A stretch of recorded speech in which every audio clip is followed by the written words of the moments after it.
एक दिन की बात है, माता पिता ने बहुत समझाया, वो नहीं माना। जब नहीं माना तो माता पिता तो इसी सोच को लेकर के चल बसे। उनकी मृत्यु हो गई, उनकी हुई मृत्यु। और घर में अब तो क्या हुआ, उस वेश्या के आगे भीगी बिल्ली बन करके रहता है, बिल्कुल भीगी बिल्ली बन करके रहता है। एक दिन क्या हुआ, उसी गांव में कान्याकुब्ज नगर में अजामिल ब्राह्मण के गांव में एक दिन साधुओं का झुंड आया, संतों का झुंड आया। और सायंकाल होने जा रहा था, उनको सांझ हो गई महाराज, वहां पे शाम हो गई। चौराहे पे कुछ बालक खेल रहे थे। एक बालक से पूछ लिया, बोला बेटा हमें बताएंगे तुम कि इस गांव में कोई देवताओं का, ब्राह्मणों का, संतों का कोई प्रेमी है? और अजामिल तो बिल्कुल भी नहीं। अजामिल ब्राह्मणों को नहीं चाहता, संतों को नहीं चाहता, देव दरबार में नहीं जाता, केवल जाति से ब्राह्मण कुल में आया है, नहीं जाता। और उस बालक ने सीधे संतों को कहा, बोला महाराज आप सीधे चले जाओ, अजामिल बहुत प्रेमी है, बहुत प्रेम करता है संतों से, महात्माओं से। अजामिल घर में नहीं, वो वैश्या ही घर में है। जिस वैश्या को लाया वही वैश्या घर में है। संतों का झुंड आ गया, अलग निरंजन, अलग निरंजन। वैश्या बाहर निकली, जो देखा तो तेजस्वी महात्मा है, उनके माथे पे तेज उमड़ रहा है।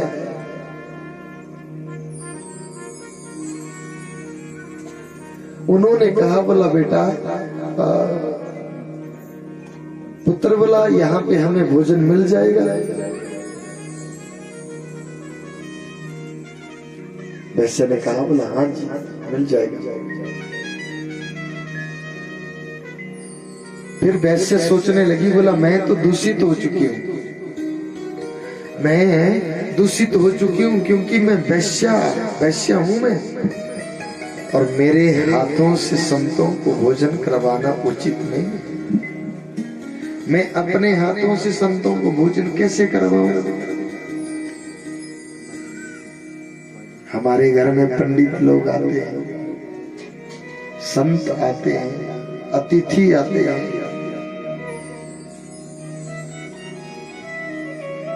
तो कदापि ब्राह्मण का अगर अपना नियम है तो कदापि ऐसा ना करें कि ये दूषित अन्न है और हम उस अन्न को ब्राह्मण को खिला देना, पता नहीं लगेगा ब्राह्मण को। ब्राह्मण बनकर के नहीं आता, ब्राह्मण देवता बनकर के आता है। क्यों? क्योंकि पृथ्वी के देवता केवल ब्राह्मण ही होते हैं। पृथ्वी के देवता ही ब्राह्मण है, ध्यान देना। भगवान जी ने अगर हम किसी ब्राह्मण को दूषित अन्न खिला भी देंगे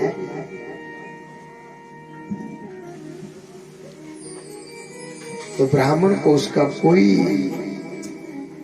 कोई मतलब नहीं कि भैया उसने अच्छा भोजन खाया या दूषित खाया, वो जैसा आपने खिलाया वैसा खाया। लेकिन आपकी हाजिरी तो कन्हैया जरूर लगाएंगे ना।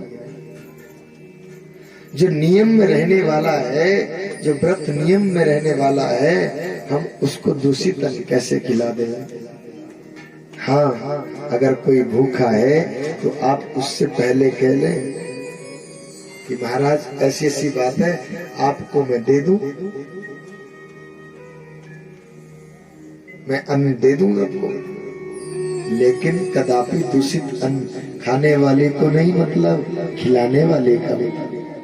जो खिलाता है उसका ही तो, उसकी हाजिरी तो लिखी जाएगी।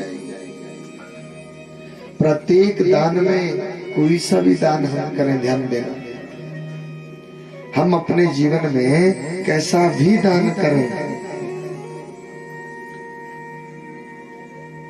उससे पहले हम ये पहले चिंतन कर लें कि जो दान हम किसी को दे रहे हैं, जिसको हम दान दे रहे हैं, वो दान लेने का अधिकारी है भी कि नहीं है।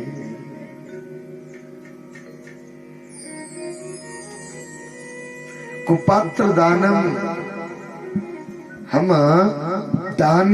दान भी करते हैं और जो दान हम करते, उस दान को लेने का अधिकारी अगला आदमी है ही नहीं। कुपात्र दानम भवेत दरिद्री, हम दान भी करते हैं और दरिद्रता को भी मोल ले लेते हैं, ध्यान देना। सुपात्र दानम, जो पात्र होगा उस दान को लेने का, सुपात्र दानम भवेत धनाढ्य, सुपात्र। हम यहां भी धनी बन करके रहोगे और जब जाओगे तो वहां भी धनी बन करके रहेंगे। दान इस हाथ से दान किया जाता है, दाहिने हाथ से दान किया जाता है। तो बोला इस हाथ से अगर हम दान कर रहे हैं तो इस हाथ को पता नहीं चलना चाहिए कि हमने क्या दान दे दिया।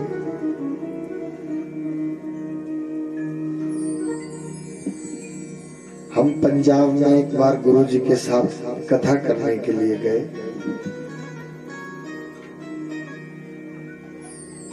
मलेरकोटला में एक अम्मा थी, बुद्धि अम्मा,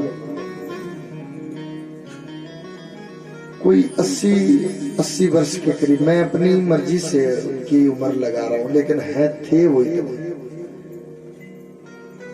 2 साल ऊपर नीचे होंगे। 3 पुत्र थे माता के। मेरे जीवन में मैंने पहली ही माता देखी ऐसी। हमें भी भगवान जी का ये कार्यक्रम करते हुए, पंडिताई करते हुए आज 22 वर्ष पूरे हो चुके हैं। तो माता ने जिस दिन भागवत शुरू हुई, माता ने कहा तीनों पुत्रों को बुलाया। जहाँ पे पूजा का कक्ष था, तीनों पुत्रों को बुलाया। माता अपने खर्चे पे कर रही थी सब कुछ, पुत्रों से कुछ नहीं ले रही थी। पुत्र भी बहुत नेक। पुत्रों को बुलाया, वहां पे बोला बेटा तुम मेरी तरफ ध्यान नहीं दोगे 7 दिनों तक। मैं क्या दूं, क्या दे रही हूं, क्या नहीं दे रही। पंडित जी को कहा, बोला पंडित जी आप बोला दक्षिणा नहीं बोलेंगे कि दक्षिणा इतने दो, कि 51 रुपए रखो, कि 101 रखो, कि 501 रखो, कि ये रखो, कि वो रखो ना।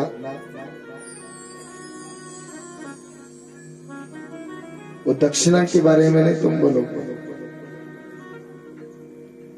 दिन की लगभग, मेरे को नहीं याद पूरी, लेकिन दिन की लगभग कोई 10 से 15 बार वो दक्षिणा ही देती थी।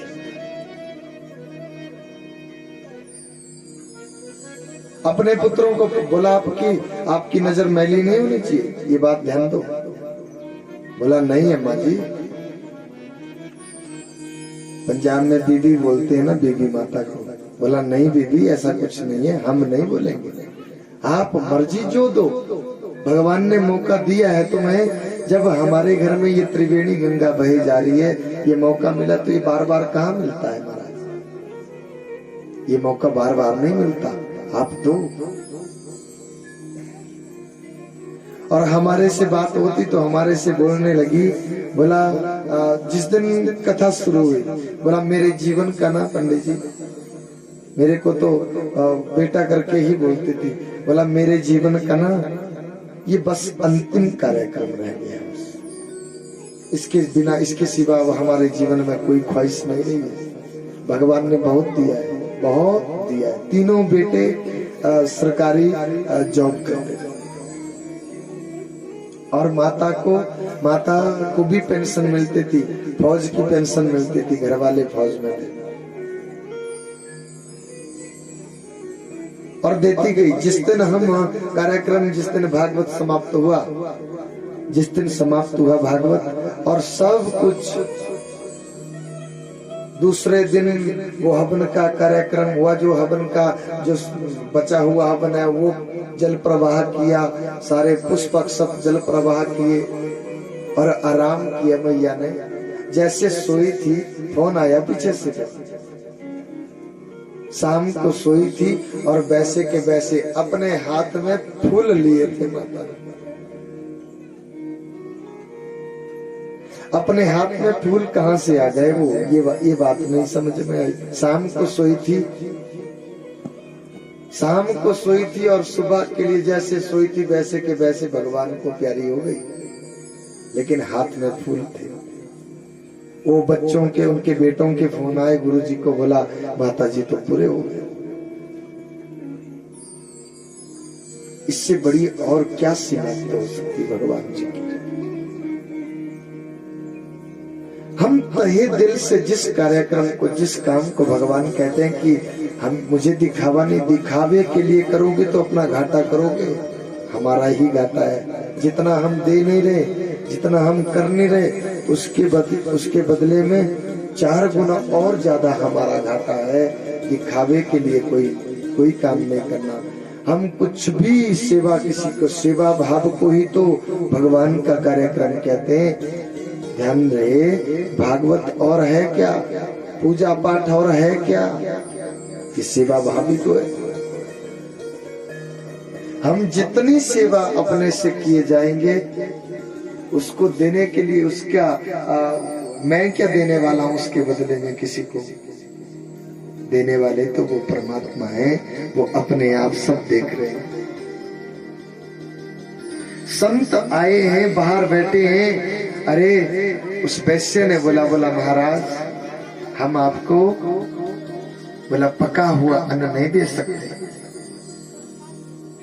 संकोच हो गया, बल्कि हम आपको सूखा अन्न जरूर दे देंगे, आप अपने हाथों से पका लोगे। बोला बिल्कुल बेटा, हम पका लेंगे। अन्न पकाया, ठाकुर जी को भोग लगाया।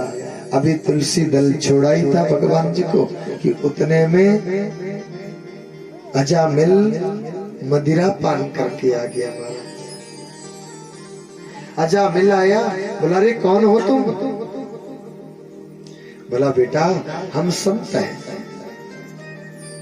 बोला काहे आए तुम यहाँ पे, किसने बुलाया?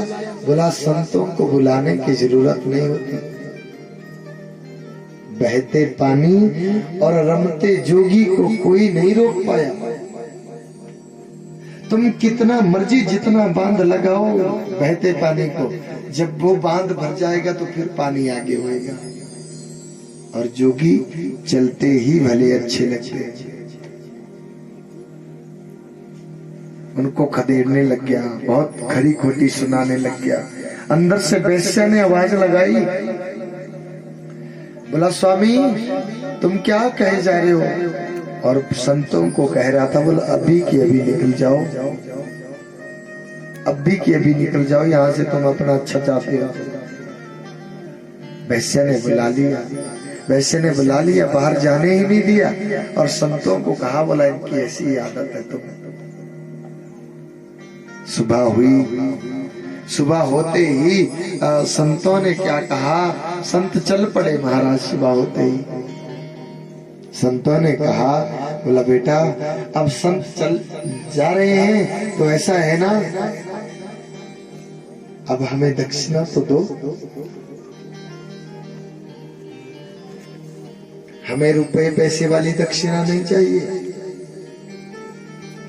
हमें रुपए पैसे वाली दक्षिणा नहीं चाहिए बेटा। अब की बार जो तुम्हारी पत्नी के जो हमने देख लिया, पुत्र ही होगा तुम्हारे।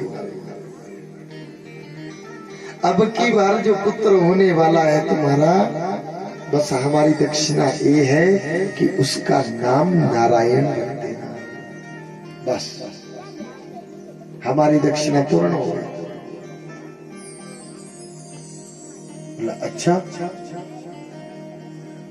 बोला बच्चा मेरा है, घरवाली मेरी है, मैं क्या नाम रखूं क्या ना रखूं, वो आपको, और वैश्य ने उसको चुप करवा दिया। बोला चुप हो जाओ। बोला जी। जोगी चले गए, संत चले गए। जब चले गए जोगी तो महाराज बालक हुआ, समय आने पे बालक हुआ, और बालक का नाम वैश्य ने सच में ही नारायण रख दिया। नारायण नाम रख दिया उसका। मृत्यु सैया पे सो गए। आज कौन? अजामिल बुढ़ापे की अवस्था आई। और आपको याद होगा कि हमने कथा में सुनाया है, अंतमता सुगता। अंतिम समय में जो हमारी मति, हमारी मेंटलिटी होगी, जैसी हमारी सोच होगी, आदमी उसी गति को चला जाएगा। भाव से कहो राधे राधे, भाव से कहो अंतमता सुगता। सबसे ज्यादा प्रेम छोटे बालक से, अरे छोटे बालक से बहुत प्रेम करता है। और अंतिम समय में और कोई याद नहीं आया, अपने बच्चे की याद आई। जब बच्चे की याद आई, अरे नारायण नारायण ओ नारायण, और भगवान, अरे भगवान जी का नाम पुकारने लग गया जोर जोर से। अपने बालक का नाम पुकारा, नारायण नारायण। नारायण नहीं आए, बालकों के साथ खेल रहे हैं। बच्चा तो नहीं लौटा, लेकिन वैकुंठ से भगवान जी ने अपने पार्षदों को जरूर भेज दिया। अरे मृत्यु की बेला पे कोई भगत हमारा हमें याद कर रहा है, जल्दी से उसे हमारे धाम लाओ। यमराज पहले ही पहुंच चुके हैं। बोला महाराज ये बालक, ये प्राणी आपका नहीं है। क्यों? इसने अपने जीवन में बहुत से कुकर्म किए हैं महाराज। अरे कुकर्म किए होंगे, लेकिन अंतिम समय में भगवान जी का नाम आया इसके मुख से, प्रभु का नाम। वो बोला भगवान, वो आप भगवान का नाम नहीं लिया, वो अपने बच्चे का नाम लिया। अरे प्रभु ने कहा, बोला इसके बच्चे का, पार्षदों ने कहा इसके बालक का नाम 10, 20, 50, 100 वर्षों से होगा, लेकिन हमारे प्रभु का नाम तो ये जन्म जन्मांतरों से यही नाम है। प्रभु का नाम लिया, चले गए और वैकुंठ प्राप्त हो गया। नाम की महिमा है। हम अपने बच्चों के नाम, आगे आगे तो बहुत बुरी हालत है,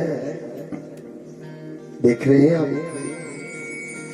आगे आगे ऐसी हालत है कि भाई जो नाम सीरियल में होगा ना, टीवी में जो नाम चल रहा होगा सीरियल में, वही बालक बालिका का नाम होगा। नाम ऐसे रखो।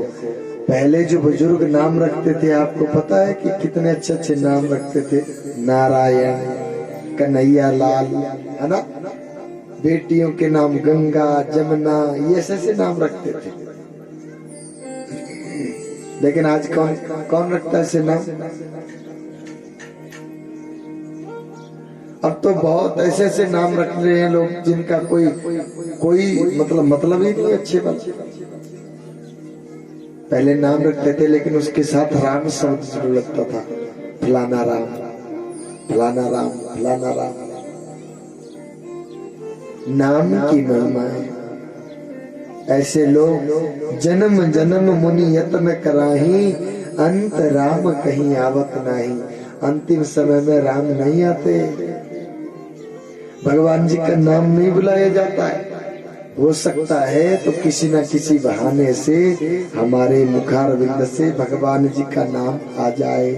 अपवित्र पवित्रो वा सर्वावस्थाम गतोपि वा, यस्मरेत पुंडरीकाक्षम सभाई अभियंत्रा शुचि। हम जिस किसी परिस्थिति में हो, लेकिन हमें भगवान जी का नाम लेना ही लेना है। ये बहाना नहीं चलेगा कि हम आज नहाए नहीं है तो भगवान जी का नाम कैसे ले, हम कैसे पूजा करें कन्हैया की। जैसे भी हो, लेकिन हम छींटा लेकर के, जल का छींटा लेकर के भी कन्हैया का ध्यान स्मरण पूजा पाठ कर सकते हैं। बोलो राधे राधे।